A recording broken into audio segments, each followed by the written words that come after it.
Азыр кыргыздын аялдары көбөйүп кетти. Эркектер жок бардык түскөргө кыдырып барат. Көлдө эмне бар сага? Күйөөң жок эмне бар аяка?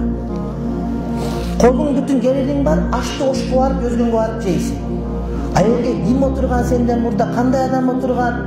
Колун жууган, жуубаган, бирөө тамак кылганды, ырахаттан отуруп жеп, анан келесиң, сени көргөн башка элдер шылдындап билет, кыргыздын катындары ушундай деп. Тойлор кафеде болуп калды. Ушу центрдеги өзбектер, Оштогу өзбектер кыргыздар бай жашайт. Рестораны бар өзбек, тойду үйүндө кылат. Эмнеге? Үйдө келиндер кызмат кылат, абысындар ынтымак болот. Үйдө жигиттер кызмат кылып, балдар ынтымак болот. А биздики кандай? Келиндердин баары билет, жигиттин баары билет аякта. Кыргыз ошоко барып бир байды байытасың кембагалда, өзү үйүн 2 комнат. Тышка кулагың жок, тойду ресторандан бересиң. Ана сага ресторан.